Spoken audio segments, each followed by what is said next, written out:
LSD does cause psychosis in the people who don't take it.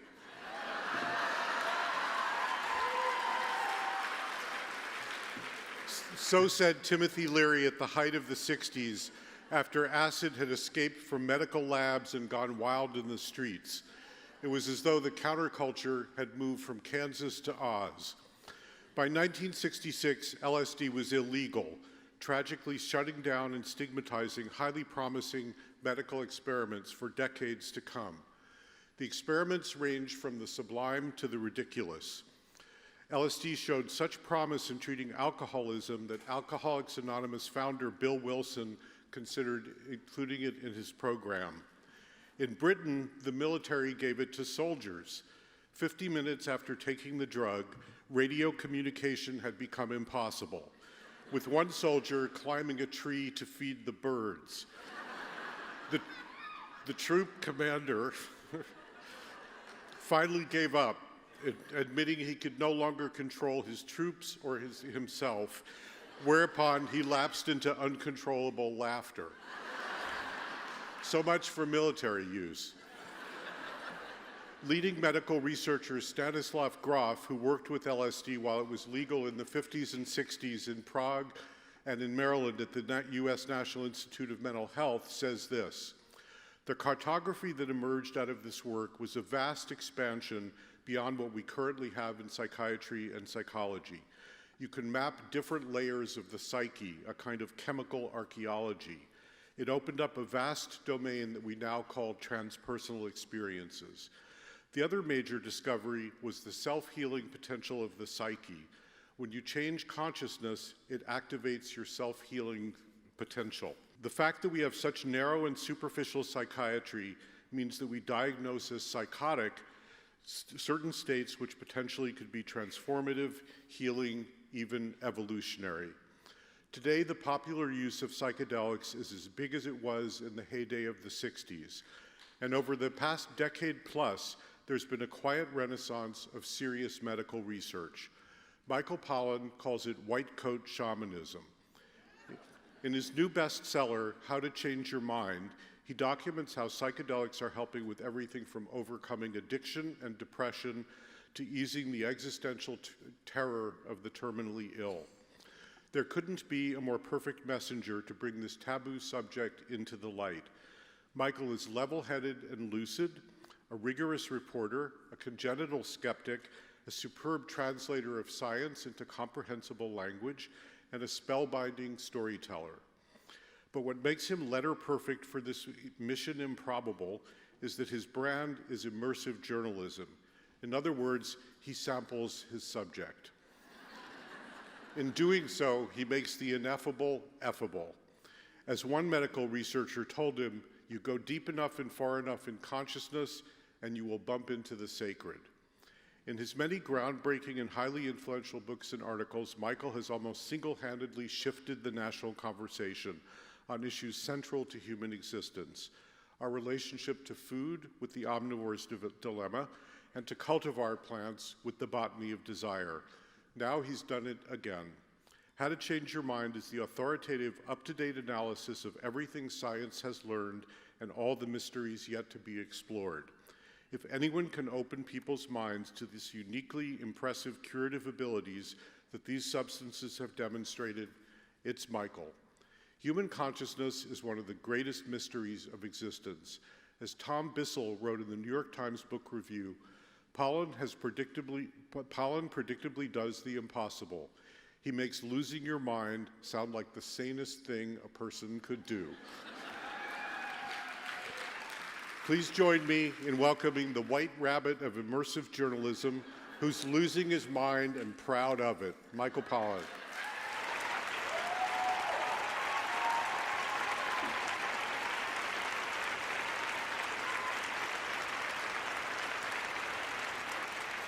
Oh, thank you so much. Thank you, and thank you, Kenny, for that hilarious introduction. Before I start, I just want to say a word about Bioneers. This is either my fourth or fifth time on this stage, and the reason I'm here one of the reasons I'm here is to express my gratitude to Kenny and Nina for all that this community has contributed to my work. I was going through the list with Kenny about people I met or saw on this stage that became very influential in my own work. It was through Kenny I met Joel Salatin, the farmer who's at the center of Omnivore's Dilemma. It was through Bioneers that I was first exposed to Paul Stamets, the mycologist, the visionary mycologist, who's very much a part of this book. Heritage Seeds was an idea that Kenny introduced me to when he was working on that. So I just, time after time, there has been key moments, and I have this sense my next book is like somebody out here. I just have to find them. So I'm doing a very personal talk right now, and it's a talk I haven't done before. So I have to tell you a few things about myself to make sense of it, but I also have to ask a few things of you. So let's begin. Would you close your eyes and raise your hand if you've had a psychedelic experience? Whoa. And then raise your hand if you had a ego-dissolving, self-destroying kind of psychedelic experience. Oh, man. Okay, well, many of you could be on this stage with me. Many of you have much more experience than I do. The things I want to tell you about myself in starting is that I was a very reluctant psychonaut.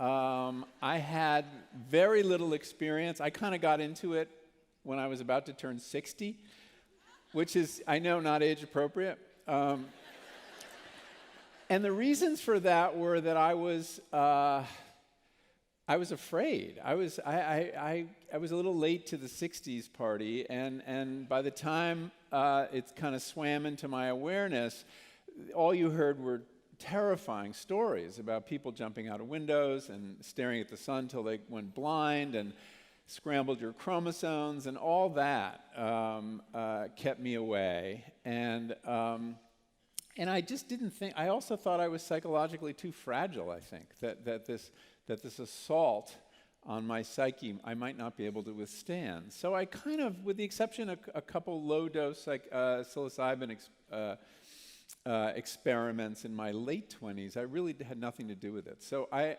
bring not a long history, but the power of first sight to this subject. The other thing you need to know about me is that I never thought of myself as a very spiritual person. In fact, I thought of myself as kind of spiritually retarded. And the most spiritual thing I did really was come to Bioneers once a year, and I always felt a little bit a fish out of water. My perspective has always been that of the philosophical materialist who believes that nature is all that there is and that the laws of nature can explain everything. And so I tended to see spirituality as a contradiction, that the opposite of spiritual was material, and I was kind of more on the material side of things. Now, as I'll get to, this was fundamentally a misunderstanding, but I want to tell you how I came to have what I realize now is a powerful spiritual experience on psychedelics, and how that experience changed my understanding of what spiritual is. So I got into psychedelics as a journalist. It was a journalistic quest that gradually evolved, actually very quickly evolved, into a spiritual quest, into a personal quest. And that was, I'd read about these studies that Kenny alluded to of terminal cancer patients being given psilocybin, the active ingredient in magic mushrooms. I usually have to say that. I don't have to say that in this room. But just in case, there's some young people here, to help them with their existential terror. Now, to me, when I first heard about it, this seemed like a really bad idea. The last thing I would want if I was facing right up against my mortality was to lose my mind. So this was going on. This is not underground work. This was going on at NYU and at Johns Hopkins, two of the leading medical institutions in the country. So I got an assignment to write about it for the New Yorker, and it resulted in a piece called The Trip Treatment, which you can read online. And I started interviewing these cancer patients. The background to this story, which I didn't realize till much later, was that my father had a terminal cancer diagnosis around the same time. He just died in January. And he was in his late 80s, and he never wanted to talk about it. He never wanted to talk about how was he thinking about death, how was he processing this cataclysm. And either he was processing it internally or he was in denial. I never sort of figured it out. So I had this intense curiosity to engage in these conversations with people who were confronting their mortality and were trying to deal with it. And they were the most amazing people and the most amazing conversations. People would have experiences in which they went into their body and confronted their cancer, in which they met God. These are high-dose experiences in which they felt themselves, their sense of self completely dissolve, and followed by emerging into some larger entity. Some of them, I remember, beheld this great plane of consciousness that they understood their own consciousness would join when their bodies died. And they emerged from these experiences, about 2/3 of them, all the ones who had powerful mystical experiences, with a completely new understanding of where they were and what was happening to them. Many of them lost their fear of dying.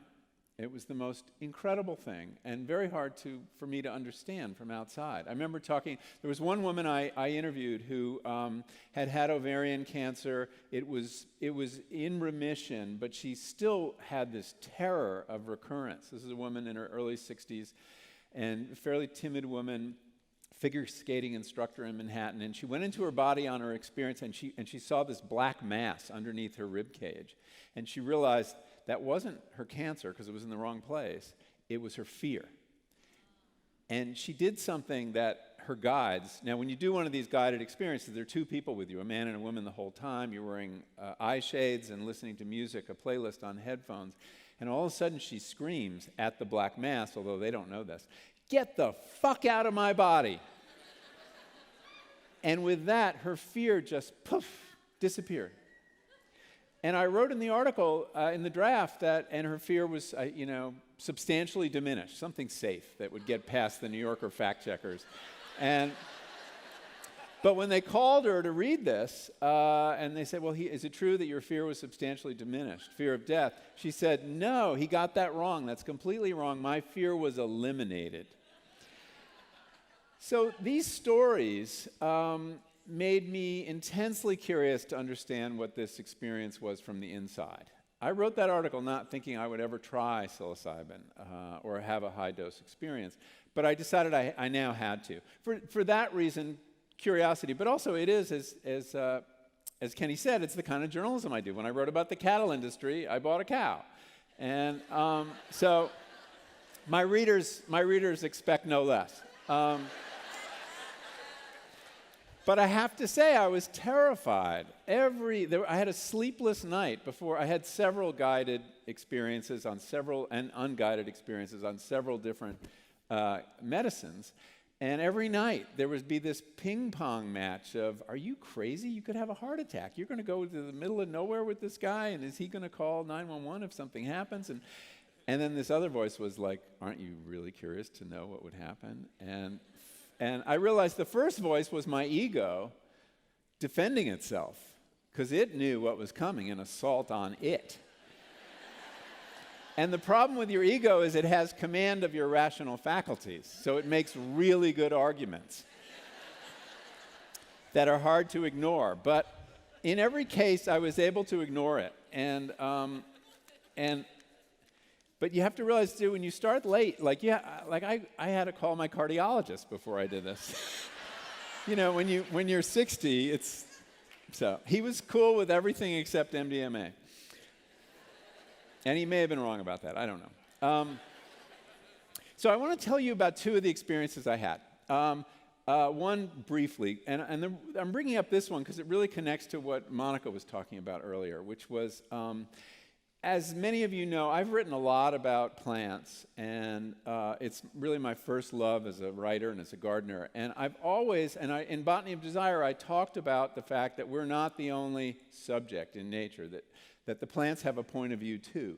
The subtitle of that book was A Plant's Eye View of the World. But this was an intellectual conceit until I used psychedelics.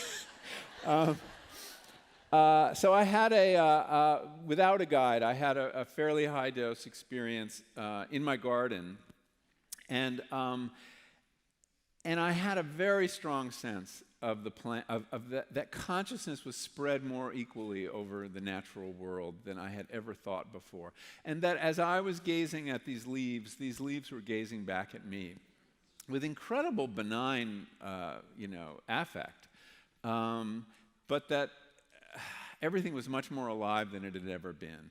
And so what had been this intellectual conceit became this felt truth, this conviction.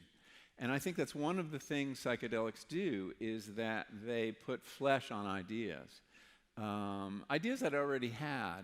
So I want to read you a brief passage. This is the only thing I'm going to read for reasons of time, from what it was like to walk through my garden toward the end of this experience, and picture a summer day in New England, very hot summer day with lots of things flitting around.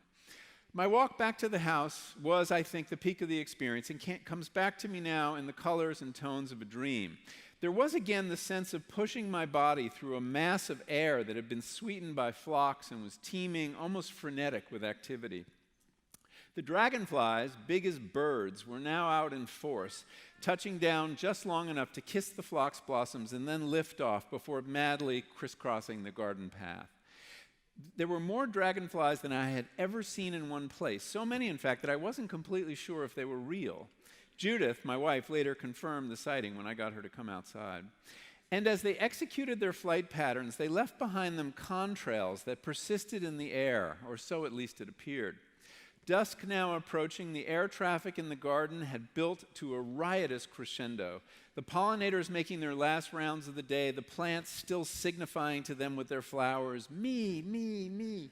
In one way, I knew this scene well, the garden coming briefly to life after the heat of a summer day had relented, but never had I felt so integral to it.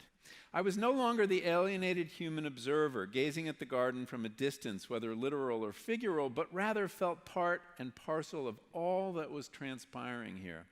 So the flowers were addressing me as much as the pollinators, and perhaps because the very air that afternoon was such a felt presence, it was so humid, one's usual sense of oneself as a subject observing objects in space, objects that have been thrown into relief and rendered discrete by the apparent void that surrounds them, gave way to a sense of being deep inside and fully implicated in the scene.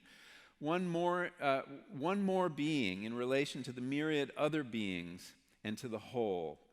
Everything is interaction and reciprocal, wrote Alexander von Humboldt, the great 18th century naturalist, and that felt very much the case. And so for the first time, did this, that he also said, I myself am identical with nature. So that was, thank you. That was a very profound experience, and I would describe that as spiritual, and I'll tell you what I mean after I give you this experience, this other one, where I, thus emboldened, I went further and much deeper. So I arranged to have a high dose, kind of matching the doses in these NYU and Hopkins studies, 25 milligrams of psilocybin, although I had mushrooms and not the chemical, which has been isolated. I was working with a guide somewhere on the East Coast, very experienced, a woman who was a wonderful guide, and I felt very safe in her space. And that is critically important if you're willing to have your ego dissolve. You do need to feel safe. And the trip didn't start out that well. I'm going to just walk you through this trip and then tell you what I think it means. She put on some. I had a problem with some of the underground guides. This was not this was obviously an underground illegal experience, not I couldn't get into the trials at Hopkins or NYU because I didn't have a cancer diagnosis or any of the other diagnoses they were working with. But some of the underground guys play music that I didn't really like. They have a weakness for new age music of the 80s variety. And she put on this guy named, well, I'm not going to give his name. I don't want to embarrass him. But when I looked him up later on iTunes, he had been thrice nominated in the category of Best Chill/Groove music. And it sounded like electronica to me, and it conjured, one of the things that happens on psychedelics is you can see music. And what I saw was a computer-generated black and white landscape that was not my thing. I don't like video games. It's not the space I wanted to be in. I wanted natural imagery, and it went on and on and on, and I started to feel kind of claustrophobic. And we argued about the music, and I had her change it, but I was stuck in computer world. And finally, I had to pee, and I took off the eye shades. And what the amazing thing is, you can kind of like come back into reality when you need to for a little while. And she kind of helped me get to the bathroom, and I was very careful not to look in the mirror. You don't want to do that. I said this to an audience in England of very experienced people, and they were like, "Oh yes, trip face." So I didn't do that, and I produced this spectacular crop of diamonds,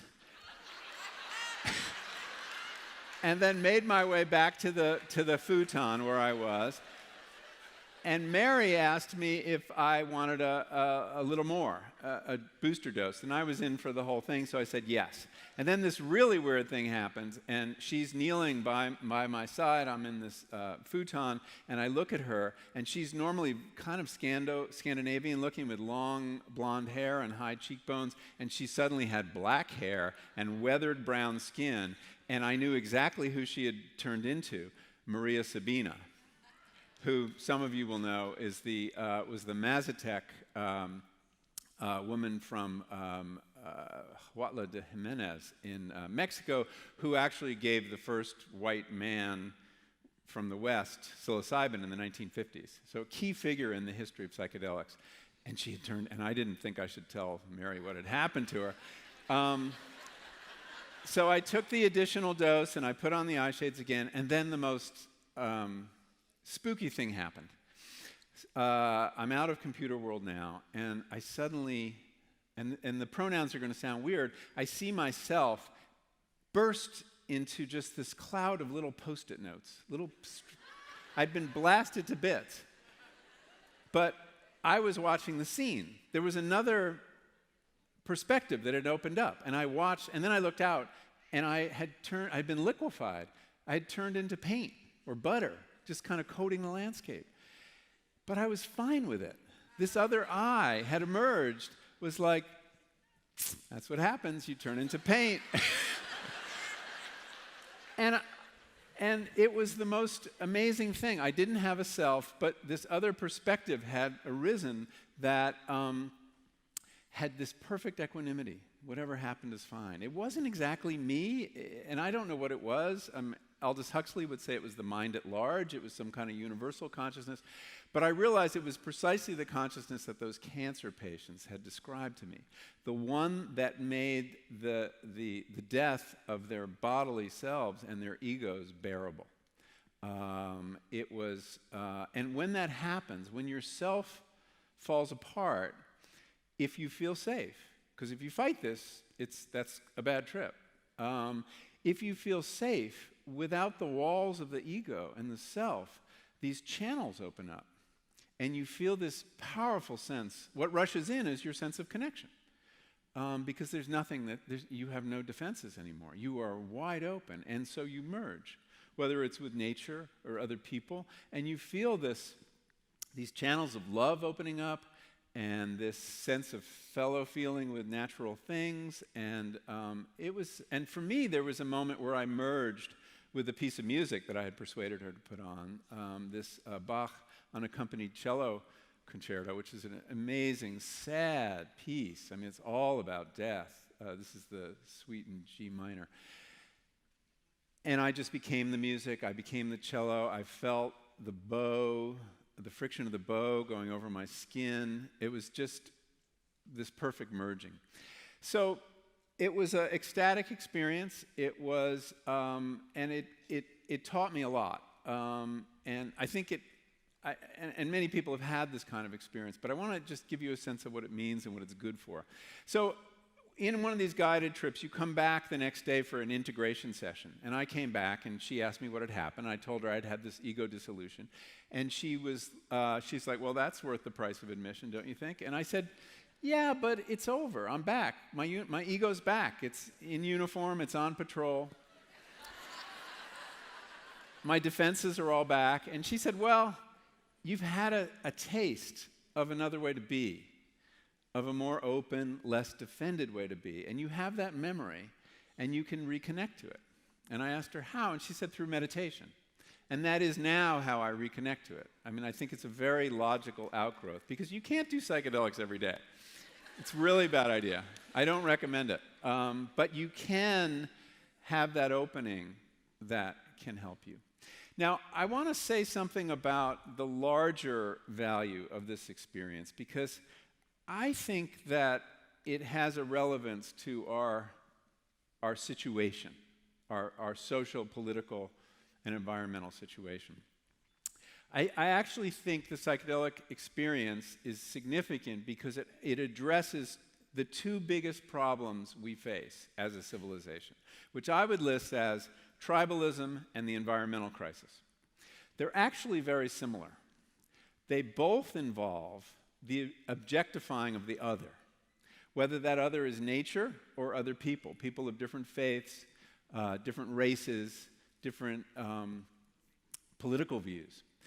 And what is tribalism but a collective version of ego, right? It's defensive, it builds walls, it refuses connection.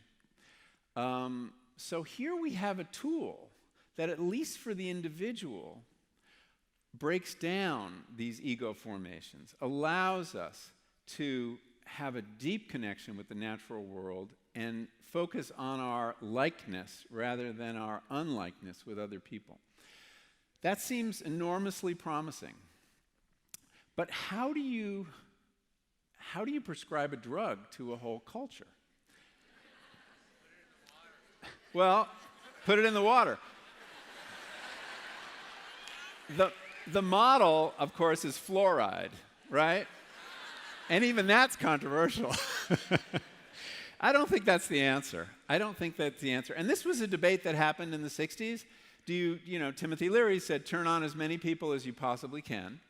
And then Aldous Huxley and some of the academics said, no, turn on the elite, and this consciousness will filter down. Turn on the leadership. Now you're all going to, I can think of someone we should turn on. But I actually don't think that would work. He'd have to want to do it, right? But he knows what his superpower is, and it's ego, it's walls, he's not going to give that up. So that's the challenge that faces us. We have a tool that addresses the two biggest problems we face, and it certainly works well in the individual, and perhaps if more individuals could have this experience, but that is a challenge. How do you democratize this loss of ego, right? Temporary loss of ego for learning purposes. And here's where my understanding of spirituality changed, and I'll leave you with this. Remember I said the opposite of spiritual, I always believed, was material, and that those two things could not be reconciled. I no longer think that's the case. Everything I experienced can be understood without any resort to the supernatural, okay? Connection to other people, connection to nature. Scientists tell us we're social beings. We're totally dependent on one another, and we're completely part and parcel of the natural world. We're no different than any other species. It's just our egos, intent on objectifying things, won't let us see this. So really, I came to understand I had it all wrong about spiritual experience. The opposite of spiritual is egotistical. And to the extent we can work on that, and we need to work on that to have any spiritual development. So I'll leave you with that thought. How do we take that knowledge and democratize it, give it to as many people as possible, and use it to untie this giant knot? So, thank you very much.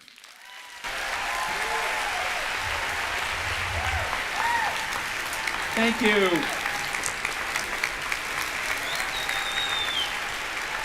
Thank you so much.